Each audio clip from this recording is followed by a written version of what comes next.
Hello दोस्तों, welcome back to my channel. तो फिर से हाजिर हो गई हूँ मैं आप लोग के समक्ष एक न्यू वीडियो के साथ। तो दोस्तों, आज के अपने इस वीडियो में मैं आप लोग को बताने जा रही हूँ जैसा कि आप लोग जानते हैं दोस्तों कि अभी सावन चल रहा है और सावन जो है शिव जी का बहुत ही मतलब कि पसंदीदा महीना है और बहुत ही पवित्र मंथ भी है।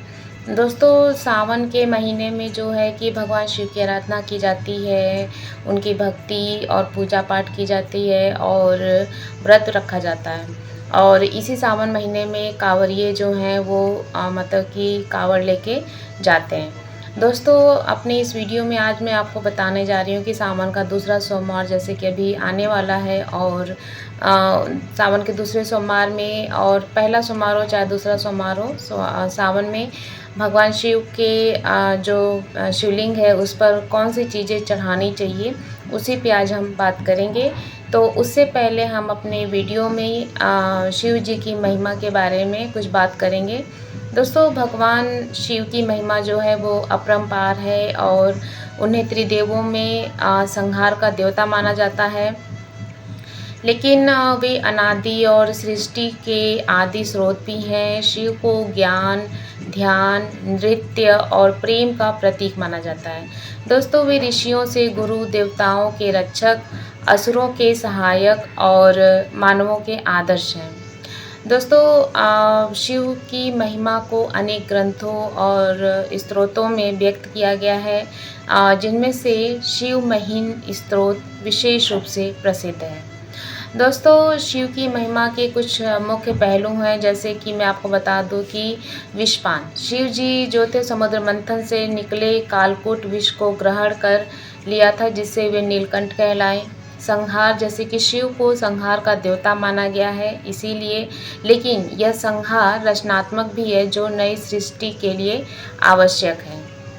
दोस्तों, शिव को ध्यान और योग का प्रतीक माना गया है। हमेशा समाधि में लीन रहते हैं और ज्ञान का प्रकाश फैलाते हैं।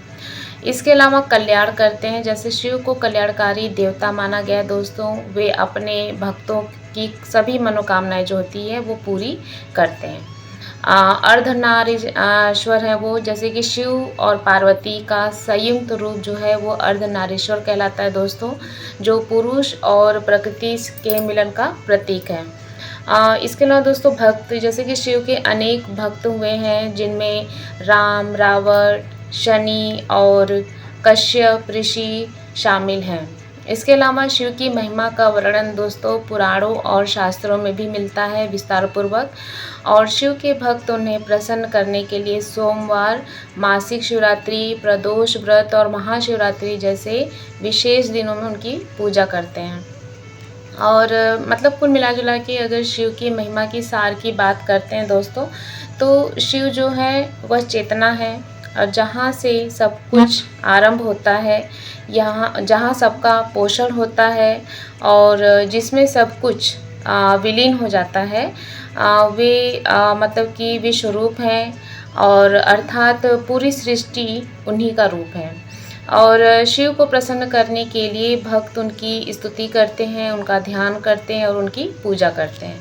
अब इसके बाद दोस्तों, अब मैं आती हूँ अपने मेन जो हमारा टॉपिक है आज का, कि सावन के दूसरे सोमवार पर शिवलिंग पर कौन सी चीज़ें चढ़ानी चाहिए और क्या है महादेव जी को प्रिय, उन्हीं से जुड़ी हुई आज अपनी इस वीडियो में हम बात करेंगे। दोस्तों, जैसा कि आप सब लोग जानते हैं कि सावन का महीना जो चल रहा है और इसमें पड़ने वाले हर सोमवार जो होते हैं बहुत ही महत्वपूर्ण होते हैं, और अभी दूसरा सोमवार जो है दोस्तों वो लगने वाला है कल। तो यूँ तो पूरे सावन भर में भक्त भगवान शिव को प्रसन्न करने के लिए शिवलिंग पर जलाभिषेक, रुद्राभिषेक, व्रत, पूजन और सब कुछ करते हैं, लेकिन शिव कृपा पाने के लिए सावन सोमवार खास माना जाता है। और इस साल सावन में कुल दोस्तों 4 सोमवार जो है वो पड़ेंगे और सावन का दूसरा सोमवार जो है अभी वो कल लगने वाला है। मान्यता है दोस्तों कि सावन सोमवार को भगवान शंकर को उनकी प्रिय चीज़ें जो हैं वो अर्पित करने से उनकी सारी कृपा जो होती है वो हम पे बरसती है और साधक को सुख समृद्धि की प्राप्ति होती है और मनवांछित फल मिलता है। और आज मैं आपको अपने इस वीडियो में यही बताने जा रही हूँ कि आखिर उन्हें कौन कौन सी चीज़ें अर्पित करनी चाहिए। जैसे कि सबसे पहली चीज़ होती है जल।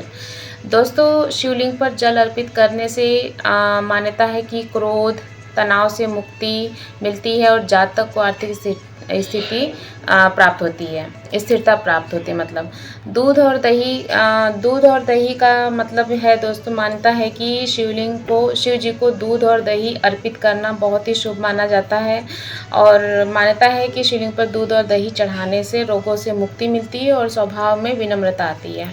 इसके बाद है दोस्तों जैसे कि शहद। भगवान शिव को शहद प्रिय है और मान्यता है कि शिवलिंग पर शहद अर्पित करने से धन लाभ होता है और रिश्तों में मधुरता बनी रहती है। शहद मीठा होता है इसलिए। और इसके अलावा दोस्तों है घी। भगवान शंकर को घी बेहद ही प्रिय है। घी को ऊर्जा व तेज का प्रतीक माना जाता है और मान्यता है कि शिवलिंग पर घी अर्पित करने से जातक के आत्मविश्वास क्षमता में वृद्धि होती है। इसके अलावा दोस्तों इत्र की बात करते हैं। अगर इत्र की बात करते हैं तो शिवलिंग पर इत्र चढ़ाना बहुत ही शुभ होता है और मान्यता यह है कि ऐसा करने से भगवान शिव की कृपा जो होती है वो मनवांछित फल प्राप्ति करने में काफ़ी सहयोग मिलता है। इसके अलावा दोस्तों है चंदन का लेप।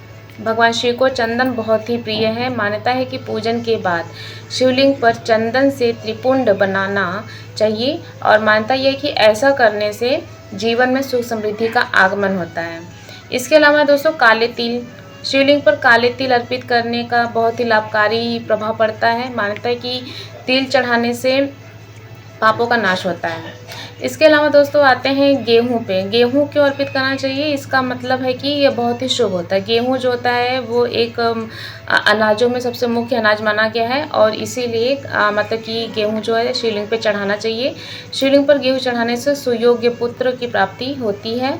और आते हैं बेलपत्र। तो बेलपत्र जैसा सभी लोग जानते हैं कि शिव जी को बेलपत्र जो है अत्यंत प्रिय है और शास्त्रों की माने तो शिवलिंग पर बेलपत्र चढ़ाने से मन को शांति मिलती है और कष्टों का नाश होता है।